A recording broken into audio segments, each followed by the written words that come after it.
যারা পলিটেকনিকে পড়াশোনা করো তাদেরকে জেনারেলের বন্ধুরা খুব একটা অবজ্ঞা করে কিনা, যে ডিপ্লোমাতে পড়াশোনা নাই কি করে না করে। এরপর জেনারেলের একটা বন্ধু দেখবা খুব খুব আমিজি মোডে ঘুরে বেড়াচ্ছে, একজনের 3টা করে গার্লফ্রেন্ড, বাবার দেওয়া আইফোন R15 নিয়ে ঘুরে বেড়াচ্ছে টাঙ্গাইল টু ময়মনসিংহ টু শেরপুর। আর ইঞ্জিনিয়ারিং স্টুডেন্টদের মধ্যে হতাশা কাজ করে, আমার তো কিছুই নাই। সকাল হতে আমি স্বপ্ন দেখি কবে আমি সিটি জমা দেব, দুপুর হলে আমার কষ্ট শুরু হয় কখন আমার প্র্যাকটিক্যাল এক্সামটা শেষ হবে, মাস শেষ হইতে আমি দেখি আমার সেমিস্টার ফাইনাল পরীক্ষা চলে আসছে। আমার জীবনে না আছে রস না আছে কষ, শুধু পড়া আর পড়া। আপনাদের জীবনের স্বপ্নগুলো বাস্তবায়ন কখন হবে? যখনই আপনারা ইঞ্জিনিয়ারিং পড়া শেষ করবেন তখনই স্বপ্ন কি হবে? স্বপ্ন আপনার হাতে ধরা দিবে। যখন আপনি আজকে যার পকেটে 2 টাকা নাই, অটো ভাড়াটা বন্ধুর রুমমেটের কাছ থেকে নিয়ে এসেছেন, এক সময় আপনার সাইনের দাম হবে 100 কোটি টাকা। আজকে যে ছেলেটি বাবাকে ফোন দিয়ে বলতেছে 500 টাকা পাঠাও, না হলে কিন্তু আমি বাড়ি চলে আসব, যার পরিবার 2000 টাকা দিতে হিমশিম খাচ্ছে, যার পরিবার আইফোন দিতে পারছে না, R15 যাদের কাছে দুঃস্বপ্ন, তাদের কাছে এক সময় রেঞ্জ রোভার হবে কি খেলনা বস্তু। আপনার একটি আঙ্গুলের চাপে বন্ধ হয়ে যাবে একটা উপজেলার বিদ্যুৎ। বুঝতে পারছেন পাওয়ারফুল? আমরা কিছুদিন আগে যে ইন্ডিয়ান একটা মুভি দেখেছিলাম, তাই না? যে পাওয়ারফুল পিপল কোথা থেকে আসে? Powerful places. Powerful people powerful place থেকে আসে না, পাওয়ারফুল পিপল ইঞ্জিনিয়ারিং থেকে আসে। তাদের হাতে পাওয়ার থাকে, সুইচ চাপলে একটা উপজেলায় বিদ্যুৎ নাই, তারা শুধুমাত্র সুইচ টিপলে 10টা উপজেলার ইন্টারনেট কানেকশন অফ। এরকম পাওয়ারফুল লোক কি সিনেমাতে আছে?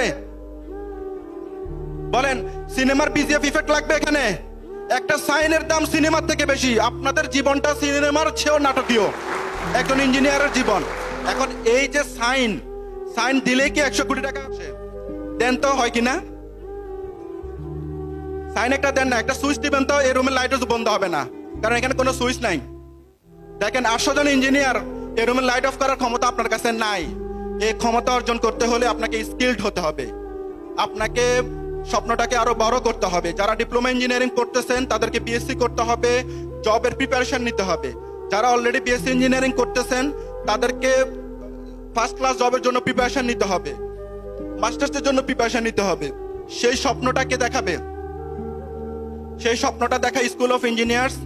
কারণ আমাদের দেশের একটা প্রচলিত সমস্যা হচ্ছে, আমাদের সিনিয়ররা সারাক্ষণ, প্রতিটা মানুষ আমরা ফোনে ব্যস্ত সময় কাটাই, কিন্তু একটা জুনিয়রকে গাইডলাইন দেওয়ার জন্য কোনো সিনিয়রকে খুঁজে পাবেন না, আপনাকে রাস্তা দেখানোর জন্য কোনো সিনিয়রকে খুঁজে পাবেন না। এজন্য বাংলাদেশের 5 লক্ষ ইঞ্জিনিয়ারের অভিভাবক হিসেবে স্কুল অফ ইঞ্জিনিয়ার্স গাইডলাইন নিয়ে আপনাদের দ্বারে দ্বারে এসে উপস্থিত হয়। সেজন্য স্কুল অফ ইঞ্জিনিয়ার্স আজকে এই ময়মনসিংহে টাউন হলে 800 জন ইঞ্জিনিয়ারিং শিক্ষার্থীর সামনে উপস্থিত হয়েছে। আমরা শুধু আপনাদেরকে রাস্তা দেখিয়ে দেব সফল হওয়ার, আপনাদেরকে রাস্তা দেখিয়ে দেব আপনার সুইচ টেপার ক্ষমতা একটা উপজেলা সমান হওয়ার। সেই স্বপ্নটা হচ্ছে, যারা ডিপ্লোমা ইঞ্জিনিয়ারিং পড়েছেন তাদের স্বপ্ন দেখতে হবে ডুয়েটে যাওয়ার।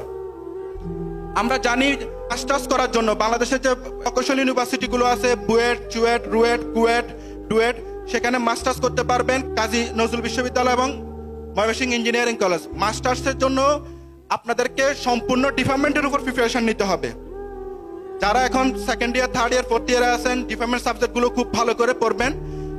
ভালো করে পড়লেই, বুয়েটে এখন একটা অফার দিয়েছে, যারা বুয়েটে মাস্টার্স করা অবস্থায় গবেষণা করবে তাদেরকে মাসে 30,000 টাকা করে সম্মানী দেওয়া হবে, অর্থাৎ ছাত্র অবস্থায় ইনকামের সুযোগ থাকছে।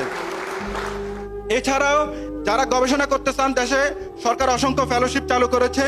আপনারা বিএসসি করার পরে দেশেই পড়াশোনা করবেন, আপনাদেরকে সরকার মাসে মাসে টাকা দিবে গবেষণা করার জন্য। সেজন্য আপনাদেরকে প্রিপারেশন নিতে হবে, শুধুমাত্র নিজেদের নিজ নিজ ডিপার্টমেন্ট সাবজেক্টগুলো ভালো করে পড়বেন।